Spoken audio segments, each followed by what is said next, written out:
Bonjour à tous. Alors nous voilà pour un nouveau shiur du grand rabbin d'Israël, le Rav Yisraël Yosef Shlita. Maran Arishon Etzion, le Rav Yisraël Yosef, a parlé cette semaine en ce qui concerne la mitzvah du Homer, le conte du Homer. Nous sommes pendant cette période où on a une mitzvah. On avait conclu la halakha qu'il s'agissait d'une mitzvah d'ordre rabbinique, de Sfirat Homer, du conte du Homer. La question était, combien de fois on en a déjà parlé? Au Hachem, on a bien discuté du sujet, on a bien développé le sujet. Une personne qui n'a pas compté le Homer, qui a oublié de compter un jour, c'est terminé. On tranche la halakha safek berachot lehakel, qu'en cas de doute sur une beracha, alors on devrait être plus souple et il sera interdit de reprendre cette bracha. Dans notre cas à nous, il y a une marloquette. Est-ce qu'il faut, on peut continuer avec bracha, sans bracha pour une personne qui a omis, halakha lemas. On tranche safek berachot. Donc par extension, la personne devra continuer à compter, mais sans beracha. Qu'en est-il de la halakha pour une personne qui a un doute? Ça aussi, on avait dit que si une personne a un doute, on avait fait un sfek, on a dit que selon la halakha, il continue avec beracha. Maintenant, on le sait tous. Qu'est-ce qui compte dans une synagogue? Lorsqu'on va dans une synagogue, on laisse compter le Rav de la Beth Knesset. Le Rav de la Keila, il faut lui donner le kavod, que lui doit compter le Homer. Si maintenant, ce Rav, c'est un être humain, il a oublié de compter. Il a oublié de compter un jour. Et il sait pertinemment, le pauvre, que chaque jour, il doit compter 100 beracha. Et là, il se retrouve Baruch Hashem à la synagogue. Et les fidèles lui disent, Bechavot, c'est à vous de compter. Qu'est-ce qu'il va faire? Il va avoir honte. Petite barbe, frac, chapeau, comme il faut, Baruch Hashem. Et il dit, j'ai oublié un jour. Est-ce que ça se fait? Ça se fait pas. Il aura honte. Comment il peut faire? Eh bien, à la Khalema, il n'a pas le droit. Il n'a pas le droit. Il y en a certains qui pensent que ce Shaler Tzibour, il pourrait dire peut-être à quelqu'un qui connaît bien, qui n'a pas vraiment honte vis-à-vis de lui, il peut lui dire, voilà, mets-toi à côté de moi, je te rends quitte de la bracha, toi tu comptes pas après. Bon, moi je peux te rendre quitte. Selon la halakha, on a dit que c'est pas possible. Pour quelle raison c'est pas possible? Parce que cet homme-là, ce Rav, il est plus dans le chiyuv de la bracha. Il est plus dans l'obligation de la mitzvah bichlal. Donc comment il va rendre quitte quelqu'un qui lui est dans l'obligation? C'est pas possible. Marloquette dans le sujet, on avait dit que selon la halakha, il peut pas rendre quitte de cette façon. Alors comment il va faire? Alors regardez, certains rapportent, Maran Arishon Etzion, il l'avait déjà rapporté il y a plusieurs années déjà cette opinion. Il dit peut-être que il pourrait faire ce qui est écrit dans le Tehillim 119, verset 12. Il y a écrit là-bas dans le Tehillim, Baruch ata Adonai, la medeni chukecha. Ouais, j'ai dit le nom d'Hachem. J'ai dit une bénédiction? Non. C'est un Tehillim, c'est un verset dans le Tehillim, dans les psaumes, qui dit Baruch ata Adonai la medenu chukecha. Donc, par extension, lorsque ce Shalier Tzibour, qui est en l'occurrence le rabbin, qui va dire ce verset-là, il va dire Baruch ata Hashem, il va dire tout doucement, bien évidemment, sinon ça sert à rien. Il va dire tout doucement la medenu chukecha, qui est où il termine le verset. Et après, il continue le Kenu Melech Haolam Asher Kedishano Bemidotav Etzano Al Sefirat HaOmer. Tout le monde va répondre Amen, Ayom, Yom, etc., etc. Peut-être que c'est une façon de pouvoir se détourner d'une peut-être honte que ce rabbin pourrait avoir. Est-ce qu'il a le droit de faire ça ou pas? Il semblerait que ça serait pas un problème. Mais peut-être, il y a un problème. C'est quoi le problème? C'est vis-à-vis des autres. Les fidèles qui vont répondre après le Shalier Tzibour, après l'officiant, en l'occurrence après le Rav, ils vont répondre Amen. Il y a écrit comme ça dans la Gemara, plusieurs endroits dans la Gemara, dans le traité Brachot 47a, Kol haone Amen yetoma yitchatmu banav Hashem yirachem. Pas besoin de traduire, mais c'est très très grave. Une personne qui est dit un Amen orphelin, c'est très grave. Donc peut-être il s'agirait d'un Amen qui n'est pas censé être là. Ça serait donc un Amen qui est Yatom, qui est orphelin. Mais c'est pas grave. Dans notre cas de figure à nous, même s'il s'agit d'un verset dans le Tehillim, tout le monde ne comprend pas ce que le Rav il est en train de faire, parce que ils n'entendent pas ce qu'il est en train de faire. Parce qu'il a dit la Medeni Chukecha, entre parenthèses, ça veut dire vraiment tout bas, que personne n'entende. Il a dit Baruch ata Adonai Asher Kidei Elokeinu Melech Haolam Asher Kidei Shem Tav Tzano Al Sefirat HaOmer. Il a dit tout doucement, donc personne l'a entendu. Donc lorsque eux ils disent par exemple Baruch Baruch Shemo, il a le temps de dire la Medina Rokecha par exemple, et eux ils vont répondre Amen après. Peut-être s'agit d'un Amen et Thomas, ils disent que non. Pourquoi? Il y a écrit comme ça dans plusieurs endroits que Amen et Thomas, c'est uniquement lorsqu'une personne a fait une beracha en vain, une bénédiction en vain. Par exemple, elle fait en Israël, en Eretz Israël, même un Français qui arrive en Israël, Marocain, Tunisien, Algérien, Irakien, ce que vous voulez. On arrive en Israël, on n'a plus le droit de faire la bracha du Hallel. On n'a plus le droit de faire la bracha du Hallel à Rosh Chodesh. En France, ceux qui ont l'habitude de faire la bracha du Hallel, ils ont sur qui se dire, pas de problème, c'est la coutume. Mais en arrivant en Israël, c'est terminé. Shulchan Aruch, il est explicite. Il est écrit, mais fourrage le Shulchan Aruch, que en Grosse Laaretz, en dehors d'Israël, etc., ils font la bracha du Hallel. Aval Be'eretz Israël, mais en Eretz Israël, on fait pas la bracha du Hallel. C'est bracha levatala. Si maintenant vous entendez un Marocain, ou un Tunisien, le méchané, ok, vous l'entendez, en arrivant en Israël, il savait pas. Ok, c'est Alacha, Baruch Hashem, il l'apprend petit à petit. Il arrive en Israël, et il continue à faire la bracha du Hallel. Vous l'entendez faire la bracha du Hallel. Est-ce qu'on peut répondre Amen? Non, c'est assourd de répondre Amen. Ça fait que bracha levatala, Amen yetoma, là oui, c'est un Amen en vain. Là, c'est un Amen qui est orphelin. Faut faire très attention.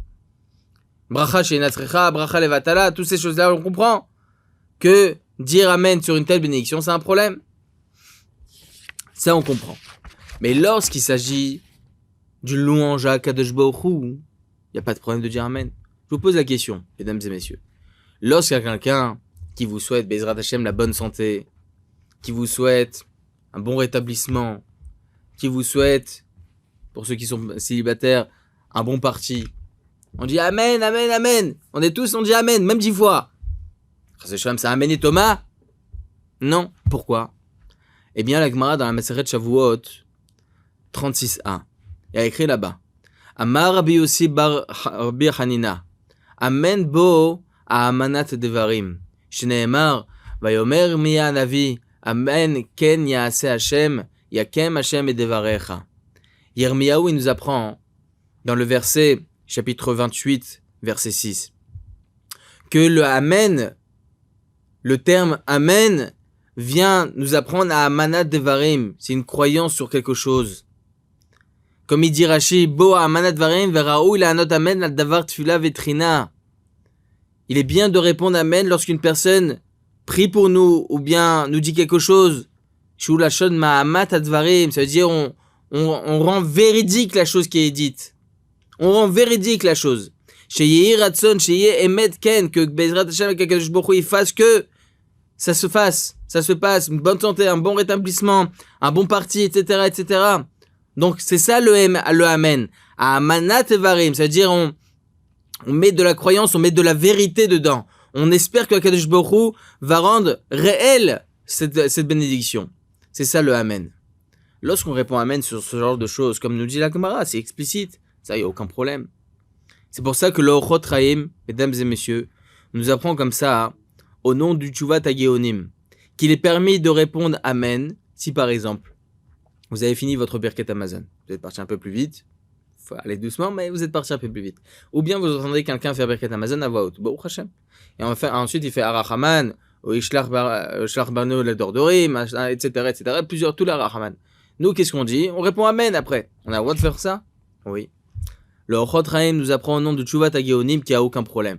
Pour quelle raison? Justement à Manat Devarim. Dans ce cas-là, on prie, on demande à Kadosh Baruch Hu que Behemet, cette bénédiction se réalise, devienne véridique. Donc, là, on a le droit. Mais lorsqu'il s'agit Behemet, il y a plein de choses comme ça, on répond Amen. On répond Amen. Par exemple, lorsqu'on est dans Birkot Kohanim, on dit, on va répondre aussi Amen là-bas. Lorsqu'il y a certaines choses, par exemple, il y a les Ve'avo, il y a Gia, Yerev, Yeratzei, Shama, etc. Ou Rodesh Hazeh, Lerachem, Bol Tova, Fukdenu, Bol Ivracha, Voshinu, Bol Chaim Tovim. Les fidèles, ils répondent Amen, Amen, Amen.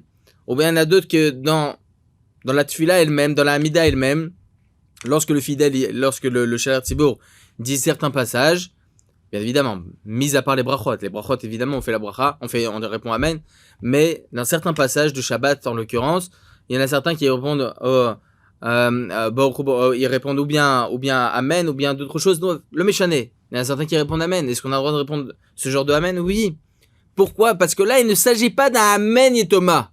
Un Amen Yetoma, hein, c'est lorsque la bracha est aussi Yatom. Lorsque la bracha n'a aucune conséquence, n'a aucun but, est en vain. Ça oui. Ça oui. Là, c'est Amen Yetoma. Mais lorsque la bracha, Allah, elle s'envole. Baruch Hashem, c'est une bracha qui vient vers Akadosh Baruch Hu, qui a une distance, qui a un but, qui a quelque chose. On remercie quelqu'un, on demande une bénédiction pour quelqu'un, un rétablissement, un bon parti, etc., etc. Ça, il y a un but sur cette bracha. Amanat Varim. Amen, c'est Amanat Varim. On veut que ça se rende véridique. Là, il n'y a aucun problème. C'est pour cela que si maintenant, le rabbin, qui le pauvre a oublié un jour, ça arrive à tout le monde. On est des êtres humains. Vous savez, je vais vous raconter. Le Rav Shach, Zichron Tzaddik Kadosh Livracha, il est raconté sur lui que plusieurs fois, il lui est arrivé le mincha de Rosh Chodesh. Il recommençait 2 fois la Hamida. Devant tout le monde, devant la Yeshivat Ponovitch. Rosh Yeshivat Ponovitch, le Rav Shach, il refait 2 fois la Hamida. Pourquoi? Parce que j'ai oublié la première fois. Un rabbin, ça se fait pas. Ah putain, c'est un être humain. On est des êtres humains. En fin de compte, le Méchané, une personne Baruch Hashem peut être un Talmid Racham, un Avrer Talmid Racham, un Gadol, un grand rabbin. Le Méchané, ça reste un être humain. Ça arrive d'oublier. Ad Kedekar que la Gemara nous dit que ça rentre dans le terme de notre bouche. Ça veut dire c'est des choses qui viennent tout seuls dans notre bouche uniquement au bout de 30 jours, qu'on l'a dit pendant 30 jours. Donc, vous voyez, c'est quelque chose qui arrive. Elle mal à la sotte. Il se peut qu'un jour une personne a oublié, elle a fait vite plus tôt. Ils ont dit à tous les fidèles, n'oubliez pas de faire le Homer. Oh Hachem, c'est des choses qui arrivent. Il faut faire attention, évidemment. Comme il dit le Chida, il faut essayer de se mettre des petits rappels. Donc, ça arrive à tout le monde. Mais il peut faire comme ça. Il va dire Baruch ata Hashem, la medene chukecha tout doucement, Elokeinu melech olam asher kiddushanu tzano al sefirat haomer. Et là, il a le droit de faire comme ça. Le Gaon Rabbeinu Yosef Shaul Nathanson, dans son livre Shoel ou Meshiv, Revi A, volume 3, Siman 27, il dit que c'est pas bien de faire ça. Pour quelle raison? Parce qu'il dit que c'est bien que le Shalei Tzibour, le Rav de la synagogue, lorsqu'il va compter le Homer, c'est bien que lui-même, il pense à acquitter peut-être une personne qui a omis un jour, par exemple. Et il veut le rendre quitte quand même. On sait jamais, peut-être que la halakha devrait continuer. Tout ce qu'on refait pas la bracha, c'est parce que c'est un safek. Ok? Donc il veut peut-être le rendre quitte aussi de la beracha. Donc il dit le Shoel ou Meshiv, c'est pour cela qu'il ne peut pas se permettre, il dit comme ça, il ne peut pas se permettre d'utiliser un tel système de lamedini rukecha afin de pouvoir ne pas avoir honte. Parce que c'est possible qu'il y a quelqu'un qui va vouloir se rendre quitte par nous. Halakha lemasi, il n'y a aucun problème. Ok? Déjà, premièrement, il faut savoir qu'il ne faut pas avoir honte. Il y a écrit comme ça, qu'il y a plusieurs gdolim, Rabbi Israël Salanter. Ok? C'est rapporté au nom du le Rav Shmuel David Munk, le grand rabbin de Haïfa, dans son livre Peat Sadecha, volume 3, Siman 21, rapporte au nom du Gaon Rabbi Israël Salanter que même un Rav Gadol, même un grand Rav, n'est pas obligé d'avoir honte. Lui-même, Rabbi Israël Salanter, il raconte sur lui-même qu'il a oublié quelquefois le Sfirat HaOmer. Bien évidemment, il faut pas apprendre de ça. Ah non, alors ça veut dire que c'est pas grave, on laisse tomber, ça va, je ferai plus tard. Ma pitom. Évidemment, il faut faire très attention, il faut se mettre un petit rappel, etc. Mais c'est des choses qui arrivent. Donc, il dit le Rav Israël Yosef, il faut pas avoir honte et il n'y a pas de problème. Tov. Maintenant, si une personne a un doute, est-ce qu'on est le 31e jour, 32e jour? Est-ce que il a le droit de faire un tnaï, c'est-à-dire d'émettre une condition avant de faire la bracha, avant de dire la bracha, et de se dire, tu sais quoi, regarde, Ayom, 31e jour du Homer, ou bien 32e jour du Homer, etc. Est-ce qu'il a le droit de faire comme ça ou pas? On voit certaines fois que les tnaï ça passe. C'est-à-dire que lorsqu'on émet une condition, certaines fois ça marche. Par exemple, le Kriyat Shema. Si on est le matin, la personne elle s'est réveillée tard, elle a étudié toute la nuit, et le matin il se réveille tard. Il voit que l'heure passe et l'heure du Kriyat Shema arrive, même la fin de l'heure du Gaon de Vilna arrive. Comment il fait? Normalement, on peut faire le Kriyat Shema avec les tefilines. lorsqu'on va faire l'Artechabader, etc., ou Shorbechov Kumecha, on fait en mettant les tefilines. Lorsqu'on a mis les tefilines le matin, ensuite on va faire les korbanot, les odou, les Hashem Melech, les mizmor, Ishtabach, les brachot du Kriyat Shema, et ensuite le Kriyat Shema et la Hamida. Donc, normalement, le Kriyat Shema du matin doit être fait avec les tefilines. Si la personne elle se rend compte, ou bien en plus de cela, il faut faire aussi avec la bracha du Kriyat Shema. Parce qu'on va faire les brachot du Kriyat Shema, Yotzer Or ou Vorech Rocher. Ensuite, on va faire Emet Viyativ, Ezrat Avotenu, Teilot laquelle, Gaal Israël, Samour la Géoula Tfila. Il faut faire proche de la Géoula, proche de cette bracha Gaal Israël, il faut faire la Hamida. Donc les 4 ilas, le Kriyat Shema doit être fait pendant la Tfila. Si maintenant la personne a la peur de rater l'heure du Kriyat Shema, est-ce qu'elle peut faire le Kriyat Shema maintenant, bien évidemment sans Beracha, le Kriyat Shema maintenant, et en fonction de l'heure à laquelle il va arriver, au moment où il va faire les brachot du Shema, il va voir. Si ça, Baruch Hashem, heureusement qu'il a fait au Pralab, Baruch Hashem, c'est très très bien. Mais si maintenant, lorsqu'il arrive, au moment du Kriyat Shema pendant la Tfila, il se rend compte que l'heure n'est pas encore arrivée, ce qu'il a fait, c'était juste une lecture en plus. Eh bien, il faut savoir que selon la Halakha, évidemment, on s'est permis de faire ça. Ok? C'est pour cela que le Tnaï, certaines fois, ça marche. Émettre une condition, certaines fois, ça marche. Mais je n'ai pas encore répondu par rapport si une personne c'est 31 ou 32 jours, est-ce qu'il a le droit de le faire? Ça, Bezrat Hashem, on le développera plus tard.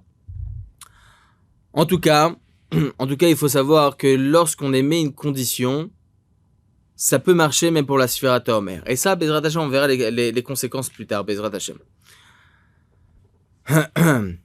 Ok.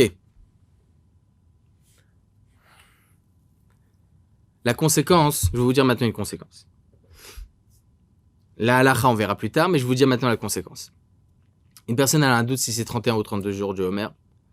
Le problème, il est la chose suivante. S'il fait la bracha du Homer, il dit ou bien le 31 ou bien le 32. Il dit les deux en même temps, mais l'un après l'autre. Il dit, je sais pas si c'est 31 ou 32. Il a aucune possibilité de se renseigner. Il est dans le désert, ok? Il n'a pas un téléphone cachère pour appeler. Il a aucun téléphone, il a rien du tout. Il sait pas comment faire. Aucune possibilité de savoir. Il a un doute. Il dit le Rav Yisraël Yosef, je vous donne directement la halakha et ensuite je développerai plus tard. Il dit le Rav Yisraël Yosef que dans un tel cas de figure, il devra faire la sphira sans beracha. Il devra dire ou bien aujourd'hui c'est 31 jours plus les semaines, etc. Ou bien 32 jours et les semaines, etc. Mais sans beracha. Pour quelle raison? Parce qu'il y a une marloquette. Est-ce que le fait d'émettre une condition dans une telle situation de Sfirat HaOmer, ça marche ou pas? Ça, je vous le développerai plus tard. Pour l'instant, Bezrat Hashem, je vais essayer de plus vous rapporter le développement et ensuite, Bezrat Hashem, vous allez comprendre la halakha. Le Magan Avraham, il dit la chose suivante. Magan Avraham, Siman 489, alinéa 2. Asofer et HaOmer, tzarech la'avin et Sfira. Celui qui compte le Homer, il est obligé de comprendre ce qu'il dit. Vous allez comprendre où je vais en venir, évidemment. Il est obligé de comprendre ce qu'il dit. Alors ça voudrait dire que si maintenant un Français est présent, il ne sait pas compter. Ok, il ne connaît pas Echad, Shtaim, Shalosh, Arba, Isrim, Echad, Isrim, Shtaim. Il ne connaît pas tout ça. Ou bien ça devient un peu plus compliqué lorsqu'il dit Shalosh, Shavuot, Veyom, Echad, par exemple, 3 semaines et un jour. Il ne comprend pas tout ça. Est-ce qu'il est quitte ou pas? Et dit le Magan Avraham, Siman 489, alinéa 2, que non, il n'est pas quitte. Pourquoi? Parce qu'il doit comprendre ce qui compte. Le Yahabetz, il est contre ça, il rapporte. Le Yahabetz, c'est aussi l'opinion de Rabbi Yitzhak Taïeb, un des grands Chachamim de Tunis, dans son livre Erech HaShulchan, Siman 489, alinéa 3. Ils ont dit, ma pitom, on a un Tosfot dans le traité Sota 32a, qu'il y a une différence entre une personne qui écoute et qui se rend quitte par son écoute, ou bien une personne qui dit de sa propre bouche. Que la personne qui entend, pour se rendre quitte, à la rigueur, il doit comprendre ce qu'il entend. Mais lorsque il sort de sa propre bouche ce qui doit se rendre quitte, le fait qu'il a sorti de sa bouche, ça y est, c'est bon. C'est bon. Même s'il connaît pas, il comprend pas, c'est pas grave, il s'est rendu quitte. Comme ça, il dit le Rabbi Yitzhak Taïeb, le Yahabetz. Comme ça, il tranche la halakha. Et comme ça, Maran HaShulchan Aruch, il tranche la halakha dans Siman 193, halakha 1. Il dit comme ça qu'une personne a la possibilité de faire la bracha du Birkat Amazon, même si elle ne comprend pas. Ça veut dire que quoi? Ça veut dire qu'une personne, elle peut accomplir une mitzvah, accomplir une bracha, sans comprendre. C'est mieux, évidemment, de bien comprendre les choses proprement, etc. Mais est-ce qu'on est quitte ou pas? Est-ce que ça rend caduque la bracha ou pas? Non, ça rend pas caduque. La mitzvah est accomplie. Ça, c'est l'opinion du Yahabet, Rabbi Yitzhak Taïeb, et comme ça, il avait tranché au préalable, Maran HaShulchan Aruch, à l'encontre du Magan Avraham. Mais le livre Dvar Avraham, il fait un grand chidouche. Il explique comme ça le Magan Avraham. Que on devrait quand même différencier entre le conte du Homer et les autres mitzvot. Pourquoi? Toutes les mitzvot qui concernent le fait de parler, de dire quelque chose, comme la tfila, le kiddush, Birkat Hamazon, à la rigueur, il y a écrit quoi là-bas? L'Omar, il faut le dire, il faut parler. Donc la mitzvah, elle est accomplie. Yesh l'Omar, Birkat Hamazon. Ok? Yesh l'Omar tfila, Yesh l'Omar kiddush. Il faut les dire, il faut les sortir de sa bouche. Comme ça, on a accompli la mitzvah. Donc on est quitte même si on comprend pas. Mais le conte, il y a écrit quoi? Sphira, les sports, compter. Donc si tu comptes sans comprendre, ça sert à quoi? Il n'y a pas écrit il faut dire le compte, il faut compter. Mais quand tu comptes, tu es obligé de comprendre. C'est comme si qu'une personne maintenant, elle doit compter des billets 10 000 $. Hop, elle compte, elle a des billets de 1 000 $ à l'époque il y avait. Des billets de 1 000 $, attends, je suis à 8 000 ou à 9 000, je sais pas. Bon, allez, c'est pas grave, je continue. C'est pas un compte là, il est obligé de tout recommencer. La même chose, la Sphira Taomer, si tu comptes sans comprendre, c'est pas un compte. Comme ça, explique le Dvar Avraham. D'ailleurs, selon cette explication, donc on comprend selon le Magan Avraham, il différencie quand même toutes les mitzvot sur lesquelles on peut comprendre Maran HaShulchan Aruch, Birkat Hamazon on est quitte, mais la Sphira Taomer, HaShulchan Aruch il en parle pas, Emet. C'est vrai, donc, est-ce que Béhémet, un Français, il est obligé de comprendre ce qu'il dit?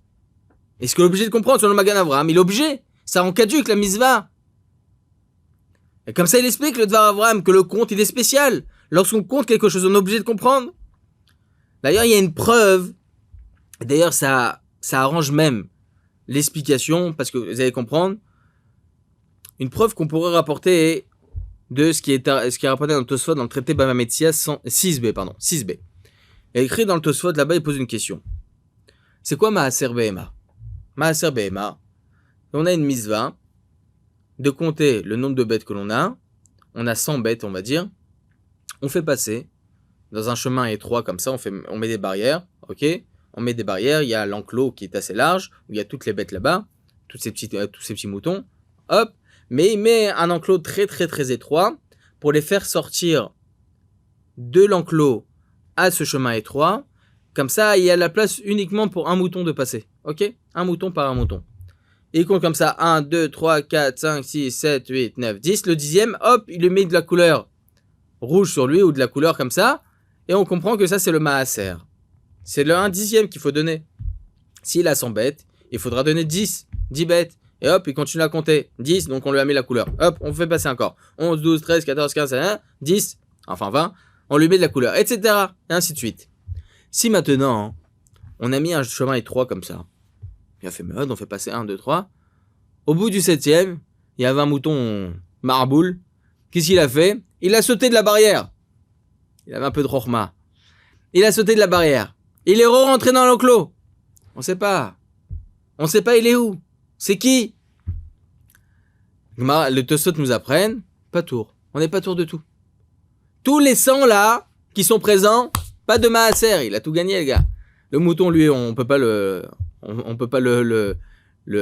voir c'est lequel, c'est pas possible. Les êtres humains à la rigueur, chacun est différent, chaque visage est différent, chaque yeux est différent, chaque couleur de peau est différente. Donc on peut différencier. Mais un mouton, il a pas de couleur de peau, il a pas de couleur d'yeux, c'est tous les mêmes. Donc comment on va différencier? Eh bien non, c'est où?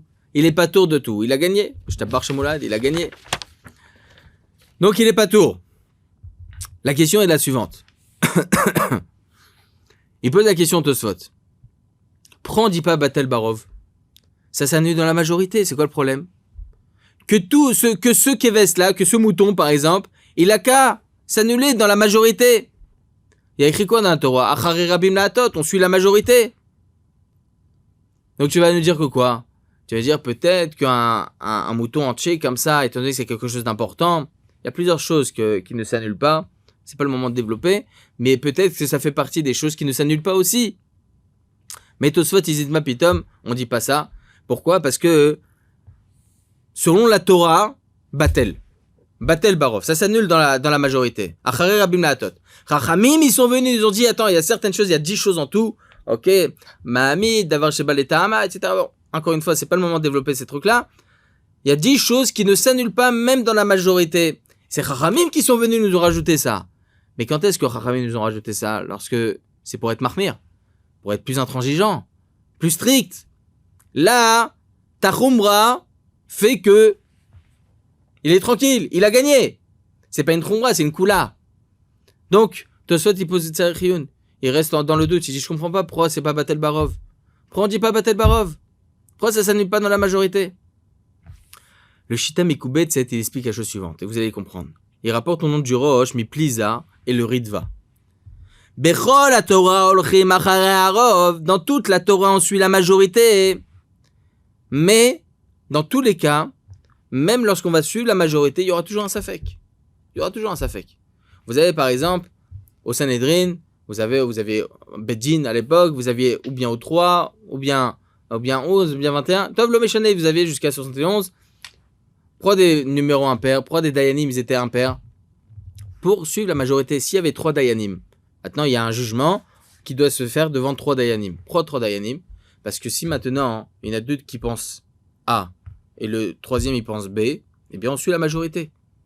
Mais on est bien d'accord que le troisième, on l'efface pas. La halakha nous dit acharei Rabim La'atot, on va selon la majorité. Mais qui nous dit? Peut-être ce troisième, c'est lui qui a raison. Donc certes, acharei Rabim La'atot, on suit la majorité, mais c'est à cause d'un doute. Rak shigzerat hakatuv lalachet acharav, comme on a dit, donc on doit suivre la majorité. Ukan she'atorah amra siri vadai velo safek, et là que la Torah l'a dit, il faut obligatoirement avoir le 10e. Ok, que ce 10e-là soit vraiment le 10e. Il faut pas que ce soit un safek, un doute. Maintenant, c'est peut-être sous mouton ou pas sous mouton. Ok. Donc là, lo shayar lispor besafek. On peut pas continuer à compter dans le doute. Pas possible. On peut pas continuer. Possible celui qu'on va prendre le 7e. En réalité, c'était le 10e de la première tournée. On peut pas savoir. On peut pas. Ça s'appelle pas un compte. Comme ça, il explique le Shita Mekubet, c'est au nom du Rosh, Miplisa et du Ritva, la question des Tosafot, pourquoi on suit pas la majorité, etc., etc. Parce que lorsqu'on compte, on peut pas suivre la majorité. Lorsqu'on compte, il faut que ça soit un vrai compte. Tu peux pas compter en à peu près. Ça n'existe pas en à peu près. C'est pas possible le doute dans son compte. C'est pas possible une petite virgule dans un compte. C'est 50 000 ou 5 000. Ça n'existe pas. Ah, mais c'est une petite virgule. Mazé méchané. Ça change tout. Et donc, on comprendrait le Magen Avraham qui nous dit au préalable qu'on ne peut pas compter si on ne comprend pas. Tu ne peux pas commencer un compte si tu ne comprends pas quelque chose, tu as un certain doute dans la chose. Tu ne peux pas. La misva est rendue caduque. Et donc, ça serait vraiment une preuve pour le Magen Avraham, tout cela. Selon cela, je vous pose une chéla. Le Raza, il pose la question. En dehors d'Israël, il y a 2 jours de Yom Tov. Il y a Yom Tov de Shavuot, il y a 2 Yom Tov. Pessah, il y a 2 Yom Tov. 2 jours de Yom Tov, premier jour, et la fin de la fête aussi 2 jours. On a Sukkot, on a 2 jours plus 2 jours. Ok, en dehors d'Israël, ça se passe comme ça. Pourquoi? Parce qu'on a un doute. Est-ce qu'aujourd'hui, on est le 15 ou on est le 14 Nissan? Aujourd'hui, on est le 15 Tishrei ou le 14 Tishrei? Donc, même si aujourd'hui on est sûr du compte, Takana bimkomaz lozaza, on ne touche pas. Chachamim, ils ont été metaken, Chachamim, ils ont institué, on ne touche pas à ça. Donc, il pose la question, le Raza. Usfartem lachem imachorat Shabbat. Vous compterez le lendemain de Shabbat. C'est quoi le lendemain de Shabbat? Le lendemain de Pessah. Nous, en Israël, le lendemain du premier jour de Pessah, c'est déjà Chol HaMoed. Donc, le soir de ce lendemain, on commence déjà. Mais en dehors d'Israël, ok, c'est déjà Chol HaMoed, donc le soir même. En dehors d'Israël, c'est encore Yom Tov. C'est encore Yom Tov. Donc, pourquoi eux, ils peuvent compter logiquement Ayom Echad la Homer. On est le premier jour du Homer. Non, qui te dit? Peut-être t'es pas encore le premier jour, peut-être c'est demain le premier jour. toujours le Safek.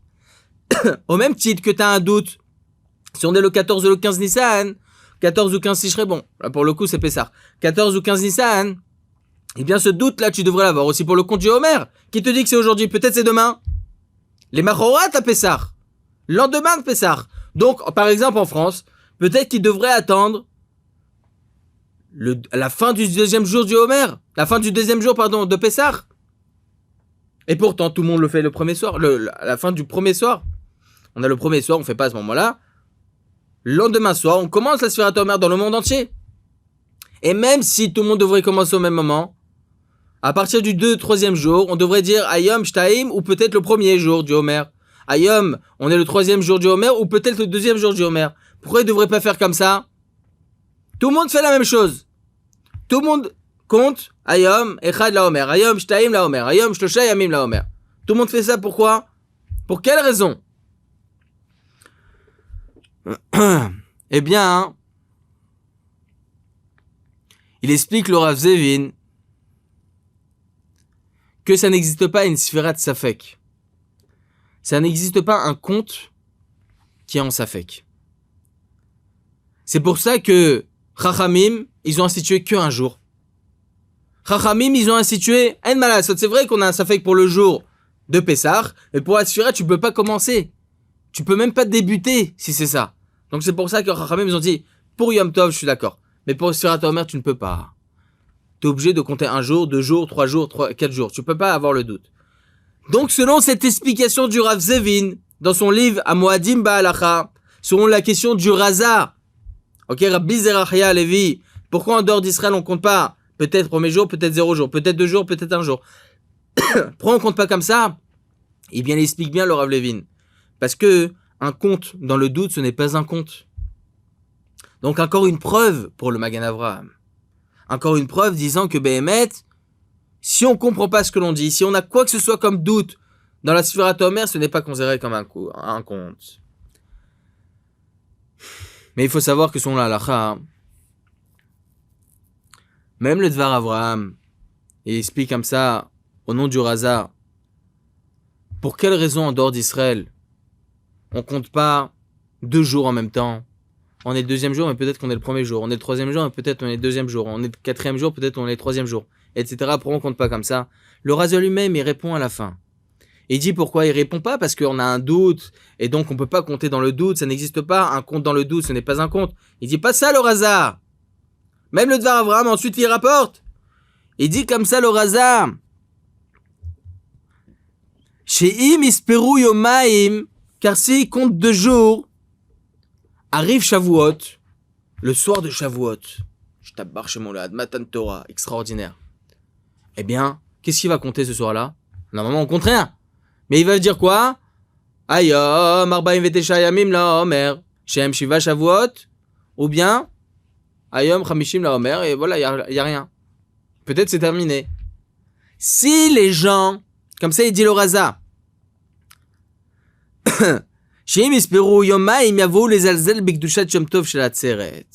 ils en viendront à dénigrer la Gdusha de Yom Tov de Shavuot. Pourquoi? Parce que tu continues à compter. Ça veut dire que t'es pas vraiment encore dans Shavuot. T'es pas vraiment encore dans Shavuot. Comme ça, il dit le Raza. Donc, il ne donne pas du tout la raison du Magan Avraham que un compte qui est dans le doute, ce n'est pas considéré comme un compte. Mapitom. Alakha lemaase. Il est vrai qu'il y a une grande marloquette sur le sujet. C'est pour ça que je voulais développer en échelonné. Il y a une grande marloquette sur le sujet. Pour celui qui veut encore plus voir de développement, c'est magnifique. Les Krat Maracha, les Krat Maracha. Beaucoup de Acharonim qui parlent de ça. Dans l'Yakut Yosef sur les lois de Sfirat Homer, page 184, la nouvelle édition, il rapporte là-bas vraiment très longuement cette marloquette. Alakha lemaase. Celui qui a un doute, quel jour on est? On est le 31 ou 32? On est 32 ou 33? Je sais plus. Bon, 33 c'est facile. L'Akba Omer. Ok? Mais si une personne a quoi que ce soit comme doute, elle a aucune possibilité de demander à son ami, il y a personne, et dans une situation il peut demander à personne, dans ce cas de figure, il pourra compter 2 jours en même temps, peut-être 31, peut-être 32, avec le nombre de semaines et le nombre de jours, sans beracha. Pourquoi? Ça fait brachot, lehakel. Le Gaon Rabbi Shimon Chirari, un des grands rabbanim de Tunis, dans son livre Sha'ar Shimon Ahad, Il rapporte là-bas que peut-être qu'on pourrait dire, selon ce qui dit la Gemara dans le traité Brachot 12a, Patar b'shikra vesiem bechambra, si une personne, elle avait un verre de vin dans la main, elle a commencé Baruch Ata Hashem, ok, en pensant que c'était de l'eau, et ensuite il se rend compte que c'était du vin, il finit Boré Peragefen. Il a commencé à penser que c'était de l'eau, mais il a fini par la bonne bracha. Ou bien le contraire. Halakha lemaaseh, il n'y a pas écrit dans la Gemara, Tzaïchion, Teku. La Gemara dit Teku. On laisse dans le doute. Le Rif, Tosafot rapporte au nom du Rif. Le Rambam, comme ça, il tranche à Halakha dans le chapitre 8 des Luchot Brachot, Halakha 11. Le Roche dans le traité Brachot aussi dans le Siman 14. Il dit lorsque la Gemara, elle reste en Teku, elle reste dans le doute, lorsqu'il s'agit de Derabanan d'ordre rabbinique, on dit Safek Derabanan Kula. S'il s'agit de quelque chose de Deoraita, de la Torah, on dit Safek Deoraita la Chuma. En l'occurrence, toutes les brachot à part Birkat Hamazon, c'est Derabanan. Donc Safek brachot laquelle. Il dit comme ça le Rav Hirari, Gaon Olam, un des grands rabbinim de Tunis, il dit la chose suivante. Il dit fais la même chose. Commence à compter Baruch Ata Hashem, Elokeinu melech haolam asher kili sha'an umetav tzivanu al seferata omer. Au début, il pense au 31e, et ensuite, ok, il compte 32e. Peut-être que ça pourrait marcher comme ça. Il dit comme ça, peut-être que ça pourrait marcher. Parce que j'ai commencé en pensant ça, et peut-être, il dit non, ça marche pas. Le Rav Yisrael Yosef dit ça ne peut pas marcher, parce que tout ce que la Gemara a dit, que Bediavad ça marche, c'est uniquement Bediavad, a posteriori, tu peux pas faire ça, les quatre là. Halakha lemaaseh, une personne qui a un doute quel jour on est, elle a le droit de compter 31e jour du Homer avec le nombre de semaines et le nombre de jours, et 32e jour avec le nombre de semaines et le nombre de jours, c'est un exemple, hein, mais sans Beracha. Maintenant, pour terminer, on va parler par rapport à Shomea Keone. C'est quoi Shomea Keone? Shomea Keone, c'est se rendre quitte d'une personne extérieure, d'une personne tierce. Il est écrit comme ça dans le traité Menachot 65b. Il est écrit dans le verset Vaikra, chapitre 23, verset 15. Usfartem lachem mi machorat ha-shabbat. Usfartem lachem, vous compterez pour vous le lendemain de Shabbat, le lendemain de Pessah. Pourquoi il y a écrit pour vous Shetiye sfira lekol echad ve'echad, que le compte soit pour chacun d'entre nous. Rabbi Yonatan Milonil, le Sefer HaPardes, rapporte au nom de Rabbeinu Asher Bachaim, le Sefer Aguda. Ils disent comme ça, que chacun de nous, chayav lispor be'atzmo, ve'en ha'echad yotze b'sfirat chavero. Que chacun doit compter pour lui-même et il ne peut pas se rendre quitte par une tierce personne. Ça n'existe pas. Pourquoi? Parce que le verset il dit lachem. Au même titre qu'il a écrit comme ça dans le traité Souka 43, en ce qui concerne le pasouk des Arbat Aminim, ou le Kartem Lachem, Piriet, Sadar, Kapot et Marim, Anaf et Savot, etc., Arvenachal, il a écrit comme ça qu'il faut prendre les 4 espèces, ou le Kartem Lachem vous prendrez pour vous. Chacun d'entre nous doit avoir ces 4 espèces, on ne peut pas emprunter à son ami les 4 espèces, ce n'est pas possible. Comme ça, nous enseigne la Gemara dans le traité Souka 43, Shete likicha beyad kol echad ve'echad, que chacun ait ses propres 4 espèces. Comme ça, ils étaient d'accord, plusieurs acharonim. En l'occurrence, le Maharaj Dam, il y a 450 ans. Donc, selon cela, ils disent tout ça acharonim, de la même façon que le verset, lorsqu'il est explicite, il rajoute le terme lachem, ça veut nous enseigner dans Souka, dans les Arbat Aminim, dans les 4 espèces, que chacun doit avoir les siens, hein. Il peut pas prendre celui de son ami. La même chose par rapport au compte, que chacun doit compter, il ne peut pas se rendre quitte par une tierce personne. Comme ça, il tranche le Levouche, le Chok Yaakov, le Chok Yosef et le Yad Aaron Alfandari. Et les Chaora, on pourrait trancher comme cela selon l'opinion du Ran. Dans le traité Psachim 7b, il dit comme ça. Quand est-ce qu'on dit Al et les? Je vous donne un exemple. Par exemple, La Adlik Nershel Shabbat. Quand est-ce qu'on dit les avec un lamed? Et quand est-ce qu'on dit Al Gviat Mezouza sur la pose de la Mezouza? Quand est-ce qu'on dit Al? Quand est-ce qu'on dit avec le lamed sur une bracha? La Adlik Nershel Shabbat. Ok, on dit Al. La Adlik, pardon, on dit avec le lamed. Quand est-ce qu'on fait une telle différenciation? Pourquoi une telle différenciation? Il dit le Ran la chose suivante. Il dit comme ça. Mizvot she'efshar la'asotan al eda acher, des mitzvot qu'on a la possibilité de faire par une tierce personne. Par exemple, c'est une personne qui est malade ou une personne qui est assez âgée et il veut qu'il y ait quelqu'un d'autre qui fasse cette bracha pour lui. Il doit dire al. Ok, il doit dire le terme al. Et lorsque c'est impossible de le faire par une tierce personne, par exemple, Mettre les tefilines, c'est pas possible. On va pas dire, vas-y, mets les tefilines pour moi. Tu me rends quitte. Ça n'existe pas, ça. Ok? Ça pourrait aider plus d'un.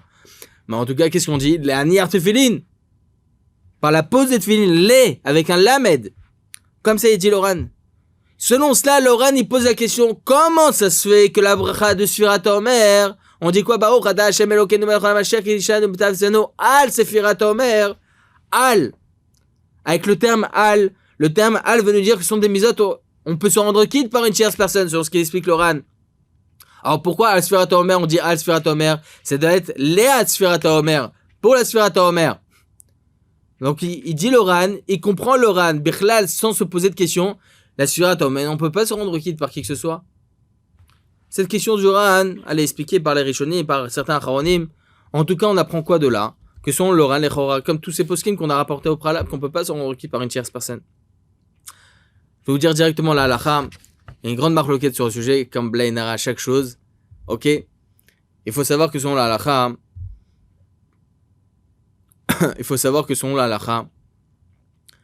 si une personne veut se rendre quitte par le Shaler Tzibour, il a tout à fait le droit. Il peut. Pour quelle raison? Parce que Shomea Kioneh, c'est Torat Dibour ou Torat Shmiya là. Je vais expliquer. Il y a une marloquette entre Rashi et Tosafot. Si une personne allait pendant sa Mida, elle prie un peu plus longtemps, pas trop non plus, un peu plus long que le Shaler Tzibour par exemple, là il prie pour telle personne, bah au Hashem. Et arrive le Shaler Tzibour pendant la Kedusha. Il doit dire Nagdishar ou bien Keter, ça dépend où il est. Qu'est-ce qu'il doit faire, celui qui est pendant sa Hamida? Il n'est pas encore à la fin de la Hamida, il n'est pas à la fin du deuxième Yul Eratzen Brefi. Il est encore pendant la Tfila, pendant la Hamida. Marloquette. Selon Rashi, il doit s'arrêter, il doit écouter le Shaler Tzibour faire Kadosh, Kadosh, Kadosh, et Baruch Hashem, etc. Imloch, il n'y a pas besoin. Imloch Adonai Leolam, Elohai Eretzion Davador Alléluia, ça, il n'y a pas besoin. Les deux premiers, il est obligé d'entendre, mais se taire, ne rien dire. Pourquoi? Parce qu'il n'a pas le droit de s'interrompre. Tosfot, il dit, ma pitom. Il n'a pas le droit de s'arrêter, il doit continuer. Pourquoi il doit continuer? Parce que Torah Dibour, là. Ils disent de sa faute, Shomea Keone, le principe pour se rendre quitte de la Gdusha, ce principe-là de Shomea Keone pour chaque misva, c'est Torah Dibour. C'est comme si que je l'avais dit. C'est comme si que j'avais parlé. Et on aura le droit de s'arrêter pendant la Tfila, pendant la Hamida. On n'a pas le droit. Mais il s'est pas arrêté. Il s'est arrêté, mais il n'a rien dit. Mais c'est comme si qu'il avait dit. Donc il dit, te soit, t'as pas le droit de t'arrêter. Tu continues ta Hamida normale. Alors, on s'arrête. On tranche comme Rashi. On doit s'arrêter et on doit penser à s'acquitter. Ah, mais qu'est-ce que tu fais de l'opinion de sa faute? Le Chora, il aurait raison. Shomea qui est honnête, Torah Dibour, là.